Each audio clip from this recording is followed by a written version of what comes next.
Metafix is a show that teaches you how to think in the metagame. I am not here to give you the answers, nor am I going to tell you how to win.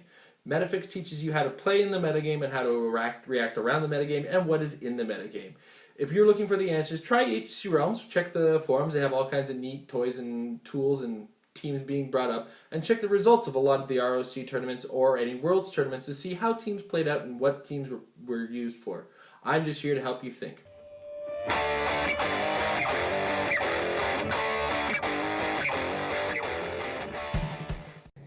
Alright, there's a whole bunch of nationals coming up.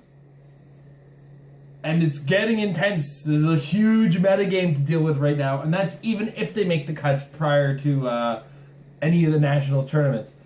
Of course, the problem is that I've got to talk about two resources that have recently come out and how they affect the metagame. Can I make this episode really short? Can I? Alright. If you guys watch the Metal Lab, you've known I've said my piece about this particular resource. The Rock of Eternity. What kind of effect is it going to have on the metagame? It's not. Allow me to explain. My reasoning on this is as follows. First of all, in order to make it in any way, shape, or form effective, to get the full effectiveness out of the relics on it, you need to make your team in order to move that character all over the place to take those free actions. And he's still only taking that free action once per turn. So the fastest you can get it out is turn 3, have maybe 6 of the sins, if you're lucky. And that's if you very specifically build it to do that. And even then, you're looking at a resource that isn't necessarily going to do a lot of good for you. As far as other resources are concerned, some of them do come with stat bonuses. They come with the miasma of powers. The Rock of Eternity in the 300-point metagame isn't really going to do a great deal for your team, especially if you look at the way the Sin Dial moves. The Sin Dial, even if your opponent takes the maximum number of their actions, is going to move 3 clicks, which is going to be the first time you see click number 2 show, or the power number 2 show up, as well as Sloth. Neat little neat sin to get use out of. It's pretty good. And of course, at this point, that's if you've managed to actually think that far ahead and get to Sloth.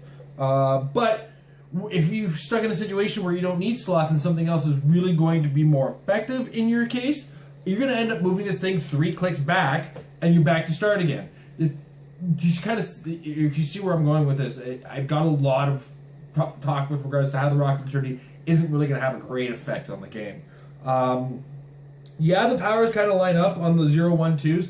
The powers that show up on when you have 2 tokens, they're good to have with 2 tokens. Often it's things like plasticity, poison, empower, passive powers, defensive powers. Neat things to have.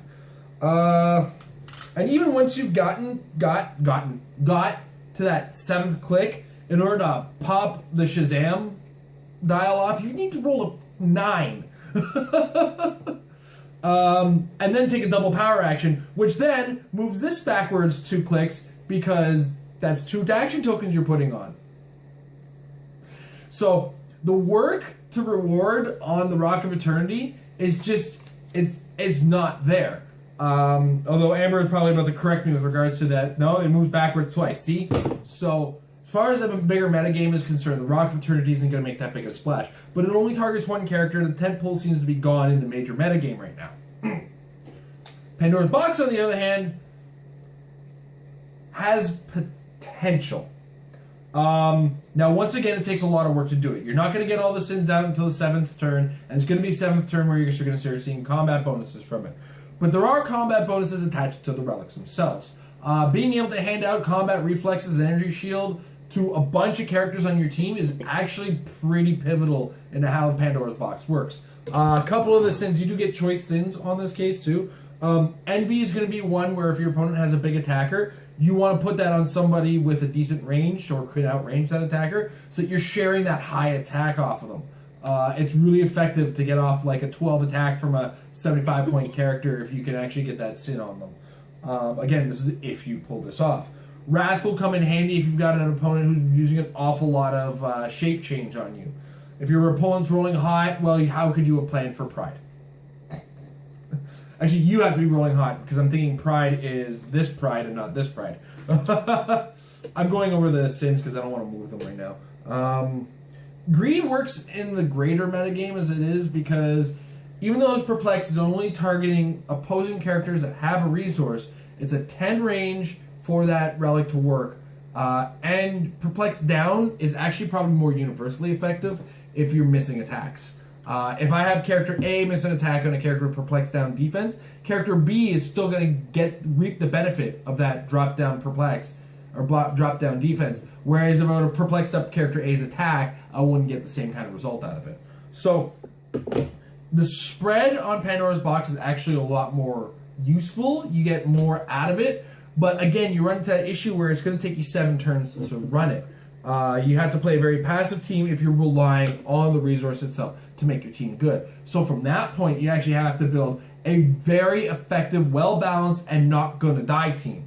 Because one of the big things about it too is you have to have 3 characters with sins on them in order to trigger the ability, and they all have to have an action token. So they all have to be to some degree of vulnerability in order to pop down to the 9th click. That 9th click, of course, once you're there, you're kind of in a game-winning status because every sin is out there. You're generally assuming that most of your team is sinned up, and they're going to be big beasts coming at you. The idea of multiple beasts coming at you as opposed to one beast with the Infinity Gauntlet kind of was fantastic, is pretty good. Now, the problem Pandora's Box runs into is that it's a 40-point resource.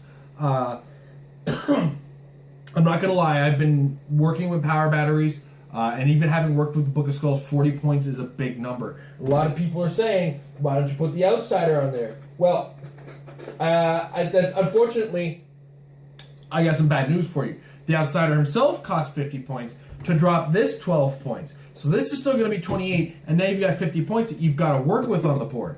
Now, he's workable, he's got Outwit, he's got a power to switch things, he's got Stealth, and he's got the CSA team ability, but that 50 points can probably be better spent on, I don't know, a Harley Quinn, who can do more than what he can do, and a little bit more consistently. So generally, counting on this being a 40-point resource, it's a very hefty cost to bring no initial stat bonuses, whereas in the current game with Book of Skulls still out there, I'd rather actually be throwing the hammers down. Now, to further my point though, I do believe we're actually entering an era where we're going to see resources get curbed. For the metagame, it's going to hurt to see another year of batteries. It's not going to change a lot of things. But the things to take into effect is only 3 of the batteries got seen last year in their whole as far as the competitive metagame. That would have been the green, the white, and the black. Those are the only ones that got seen with just their colors on it and been able to use their emotional spectrums.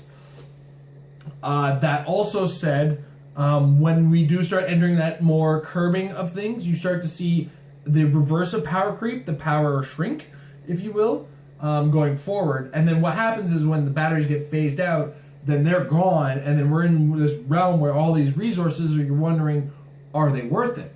So where I guess where I'm going is we could be entering an era where balance is happening, and we just have to kind of watch it happen. But that said, Rock of Eternity and Pandora's Box, unfortunately, are probably going to be the first victims of not seeing a lot of high-level play at first sight. That's this week in Metafix. Remember, guys, practice makes your team better.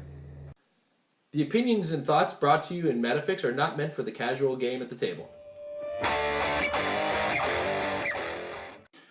Married with Clix is brought to you by Majestic's Heroclix sales down in Costa Mesa, California. Right now, they're in the middle of storefront change. In the meantime, don't forget to check out their eBay store. If you check the link down below, they always have great Heroclix stuff at fantastic prices, and they'll ship just about anywhere.